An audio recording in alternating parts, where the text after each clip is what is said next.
ఇలా ప్రభుత్వం నుంచి ఒక్క మాట వచ్చిందంటే అది తూచా తప్పకుండా అమలు చేయాల్సిన బాధ్యత పాలకుల మీద ఉంటుంది.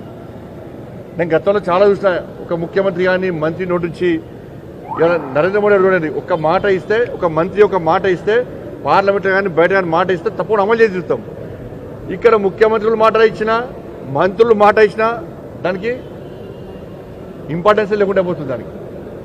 కాబట్టి టోకన్లు ఇచ్చి మీరు మోసం చేస్తే, కేసీఆర్ గారు పంజాబ్ చెల్లని చెక్కులు ఇచ్చి తెలంగాణ పరువు తీసాడు, వీళ్ళేమో చెల్లని టోకన్లు ఇచ్చి పరువు తీస్తారు. ఇది మంచి పద్ధతి కాదు. ఫీజు వాళ్ళు అడిగేది 1200 కోట్లు మాత్రమే అడుగుతున్నారు. వాళ్ళను వెంటనే ఇచ్చే ప్రయత్నం చేయండి.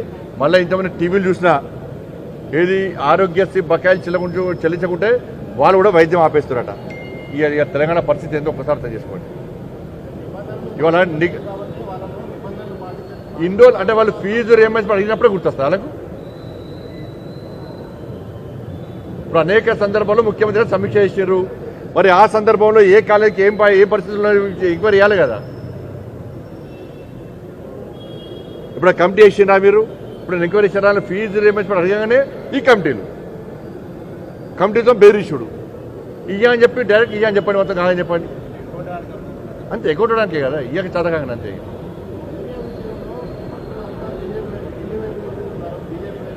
ఇప్పుడు యూరియా విషయంలో రబీ సీజన్లో 12 లక్షల మెట్రిక్ టన్నుల యూరియా తెలంగాణ రాష్ట్రానికి కేంద్ర ప్రభుత్వం కేటాయించింది.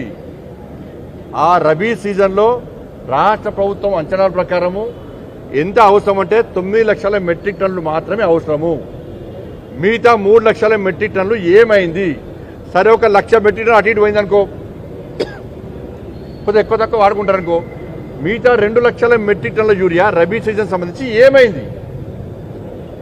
ఇలా పొలాలకు రైతుల చేతులకు రావాల్సిన యూరియా ఎమ్మెల్యేల గన్మెన్లతోని ట్రక్కులు టిప్పర్లు లార్లు రోడ్లు పక్కదారి పడుతుంటే ఇలా కేంద్ర ప్రభుత్వాన్ని ఏ విధంగా విమర్శిస్తారు? 10 సంవత్సరాలు మోడీ గారి ప్రభుత్వం ఏర్పడ్డ 11 సంవత్సరాల కాల వ్యవధిలో ఏ ఒక్క రోజు కూడా యూరియా కొరత రాలే. ఇప్పుడే యూరియా కొరత ఎందుకు వచ్చింది? యూరియా బ్లాక్ ఎందుకు తరలిస్తున్నారు? చెప్పులు పెట్టి క్యూలో నిలుస్తున్న పరిస్థితి ఎందుకు వచ్చింది? మీరు తప్పించుకొని రైతులకు అన్ని విషయాలు తెలుసు, ప్రజలకు అన్ని విషయాలు తెలుసు కాబట్టే, రాష్ట్ర ప్రభుత్వం తప్పిదం తెలుసు కాబట్టే బ్లాక్ మార్కెట్లో నిన్న దొరికింది మిర్యాలగూడలో 1 లోడ్ దొరికింది. ఎక్కడిది మరి? ఇది దొరికింది 1 లోడ్, దొరకని ఎన్ని ఉన్నాయి? ఇంకా కేంద్ర ప్రభుత్వం అడిగేది కదే, మేము ఇంత యూరియా ఇస్తే ఏడిపోయింది యూరియా? బ్లాక్ మార్కెట్ తరలిస్తే రాష్ట్ర ప్రభుత్వం ఎందుకు కంట్రోల్? రైతులు ఇబ్బంది పడుతుంటే రాష్ట్ర ప్రభుత్వం ఎందుకు ఈ సమస్యను పరిష్కరించగలకపోతున్నది? మరి రాష్ట్ర ప్రభుత్వం దీని మీద బాధ్యత వహించాలి.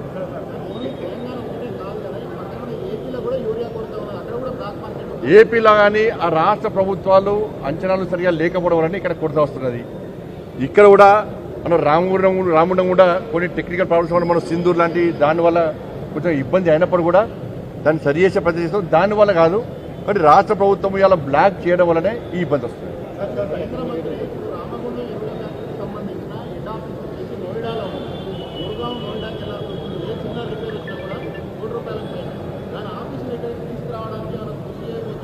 చేస్తాం, దాని మీద స్టడీ చేస్తుంది, దాని మీద ఏం చేయాలో చేస్తాం. తప్ప నేను రాజకీయ నాయకుడిని,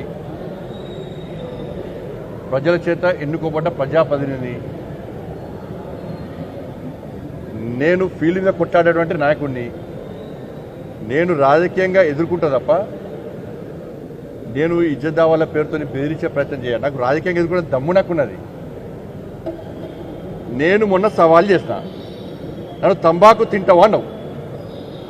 నేనేమన్నా అంటే నా తంబాకు తింటావు అన్నావు కదా, నేను నా కుటుంబ సభ్యులతో సహా వచ్చి ప్రమాణం చేస్తాను. నువ్వు డ్రగ్స్ తీసుకుంటా లేవు అని చెప్పి నీ కుటుంబ సభ్యులతో వచ్చి ప్రమాణం చేయమని అన్నా. ఎందుకు రాలే? మరి నా మీద ఆరోపణలు చేస్తావు కదా, ఎందుకు రాలే అంటున్నా. నువ్వు తప్పు చేయకుండా రావచ్చు కదా, నువ్వు దేవుని మొక్కవు, నీ కుటుంబ సభ్యులు తీసుకొని రమ్మని చెప్పినా ప్లేసు టైము డేటు డిసైడ్ చేయమని చెప్పిన. రాకపోవడంలో నీకున్న ఇబ్బంది ఏంది? ఇది ఫీల్డ్గా కొట్టాడే పద్ధతి. లక్షలు కోట్ల కట్టాలని పైసలు కనుక సిరిసిల్ల వరదలు వస్తే రూపాయి ఇచ్చే చేత కాదు. నీ కార్యకర్తలు చచ్చిపోతున్నారు, చాలా ప్రాంతాల్లో ఇబ్బంది పడుతున్నారు, వాళ్ళకు రూపాయి ఇవ్వవు. అన్ని తీస్తున్నా బిడ్డ. ఇప్పుడు స్టడీ చేసినావు కదా, నేను స్టడీ చేస్తే ఇక నేను బయట చెప్పకుండా స్టడీ చేస్తా ఏం చేయాలో నీ సంగతి అన్ని చూస్తా. నువ్వు అమెరికాలో ఉండి ఎవరోడు అమెరికాలో ఉండి ఎవరితోని ట్వీట్ చేసిండు, ట్వీట్ ఎవరెవరు పక్కన ఉండి ట్వీట్ చేసిండ్రు, అన్ని ఫోటోలు నాకు ఉన్నాయి. ఎక్కడెక్కడికి ఎవరెవరు పోతున్నారు అన్నీ తెలుసు. వ్యక్తిగతంగా పోవద్దు అని చెప్పి ఒక సంస్కారం అనేది అడ్డం వస్తుంది కాబట్టే నేను ఆగుతున్నా. ఇప్పుడు స్టార్ట్ చేస్తాను, నేను చేస్తా థ్యాంక్ యూ.